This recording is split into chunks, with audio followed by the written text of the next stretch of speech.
Israel হবে এই বিশ্বের নেতৃস্থানীয় রাষ্ট্র, এটাতে কোনো ডাউট নাই, সে হবেই এবং অলরেডি সে হয়ে গেছে। সে প্রায় 90% সফল, আর 10% বাকি আছে। এটা খুব অল্প সময়ের মধ্যেই হয়ে যাবে। কারণ আমাদের দুর্বলতা আছে যে আমরা যে আপোষে কাদা ছোটাছুটিতে ব্যস্ত ছিলাম, আমরা হালুয়া রুটি খাচ্ছিলাম, এই সময়টুকুর মধ্যে ও প্রচন্ড শক্তিশালী হয়ে গেছে। ওই ইসরায়েল থেকেই আজকে সারা বিশ্বের পলিটিক্স নিয়ন্ত্রণ করা হচ্ছে, ব্যাংকিং সিস্টেম নিয়ন্ত্রণ করা হচ্ছে, অর্থনীতি নিয়ন্ত্রণ করা হচ্ছে, মিডিয়া নিয়ন্ত্রণ করা হচ্ছে, পত্র পত্রিকাও নিয়ন্ত্রণ করা হচ্ছে, আদর্শ নিয়ন্ত্রণ করা হচ্ছে, সংস্কৃতি নিয়ন্ত্রণ করা হচ্ছে, এবং আপনার এই যে প্রযুক্তি, অস্ত্র শস্ত্র, এগুলো সেখান থেকে নিয়ন্ত্রণ করা হচ্ছে।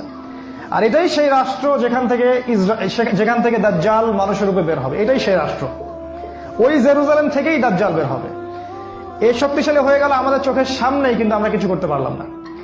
এই যখন শক্তিশালী হয়ে গেছে, তখন সামনে একটা মহাযুদ্ধ লঞ্চ করবে, যেখানে 80টা দেশ পৃথিবীর একত্রিত হয়ে যাবে এবং প্রত্যেকটা দেশের আন্ডারে থাকবে 12,000 করে সৈন্য। এবং এই যুদ্ধে প্রত্যেক 100 জন সৈনিকের মধ্যে 99টা সৈনিক মারা যাবে এই যুদ্ধে। এটা হবে পারমাণবিক যুদ্ধ, আপনার সামনেই করানো আছে। এরা যে স্বপ্ন দেখায় ভিশন 20, 30, 50, 100, এগুলো সব বোগাস। এতদিন পর্যন্ত এই ওয়ার্ল্ড আর সার্ভাইভ করবে বলে আমরা মনে করি না। আল্লাহু আ'লাম বিসওয়াব, আল্লাহ পাক ভালো জানেন। আমাদের রিসার্চ হচ্ছে এতদিন পর্যন্ত ওয়ার্ল্ড সার্ভাইভ নাও করতে পারে, না করার সম্ভাবনা 95%।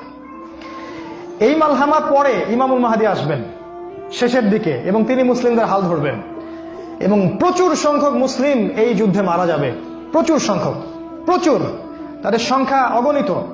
কিছু মুসলিম যুদ্ধের মাঠ থেকে পালিয়ে যাবে, যাদেরকে আল্লাহ পাক মাফ করবেন না, আর অল্প কিছু মুসলিম বাকি থাকবেন, যাদের হাতে আল্লাহ রাব্বুল আলামিন এই যুদ্ধের শেষের দিকে গিয়ে বিজয় দান করবেন ইনশাআল্লাহ।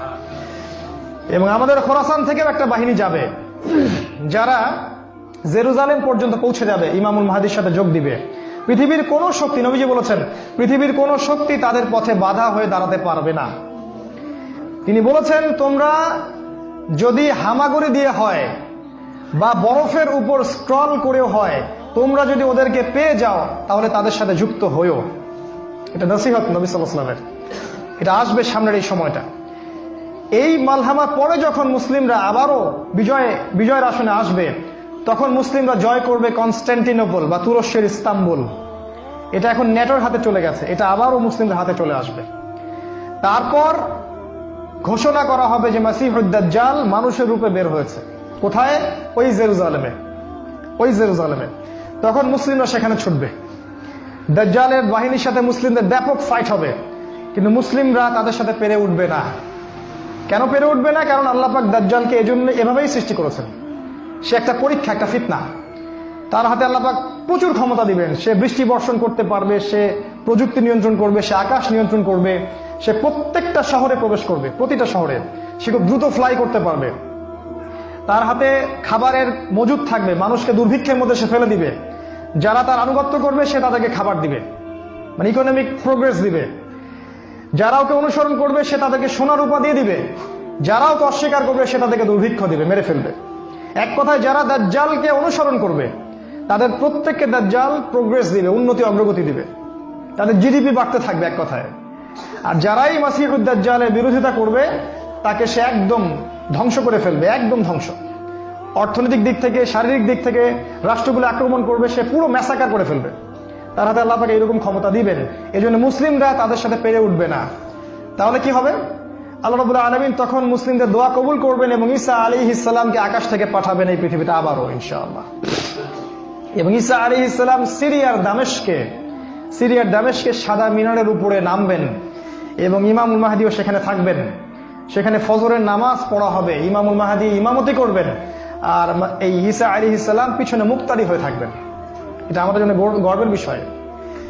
এরপরে ঈসা আলাইহিস সালাম বলবেন যে অবরোধ তুলে দেওয়া হবে, মসজিদের দরজা খুলে দেওয়া হবে এবং ঈসা আলাইহিস সালামকে দেখা মাত্রই মাসিহুদ দাজ্জাল পালাতে শুরু করবে এবং দাজ্জালের বাহিনী অর্থাৎ ইহুদি খ্রিস্টান সভ্যতার সাথে মুসলিমদের যুদ্ধ হবে।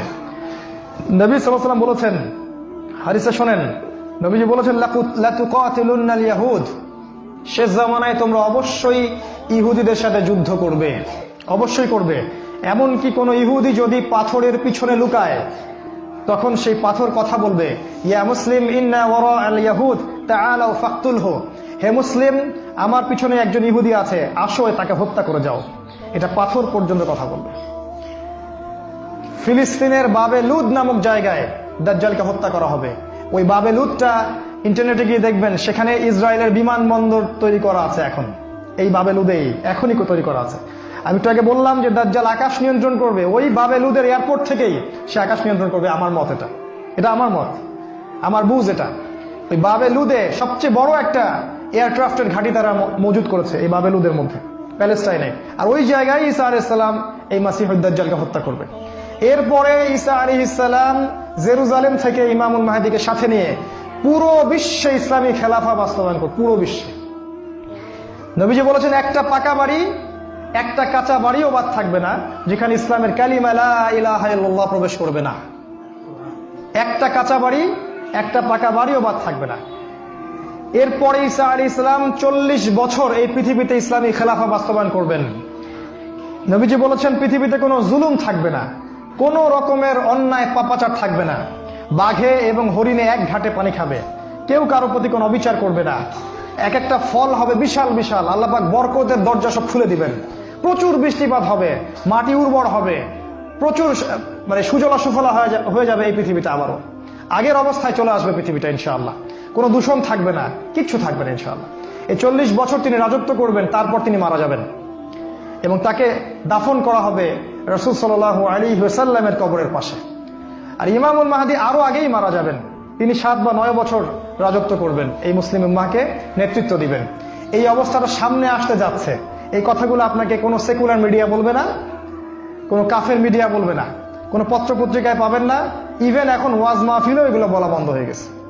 এই কথাটা আমি কেন বললাম, শুধু এত যে বড় একটা কথা আমি বললাম, এত ডিটেলস বললাম, এটার কারণ একটাই, যাতে আপনি হীনমন্যতায় না ভোগেন। কারণ সামনের যে বিজয়ের সময়টা, সেটা আমাদের বিজয়ের সময়।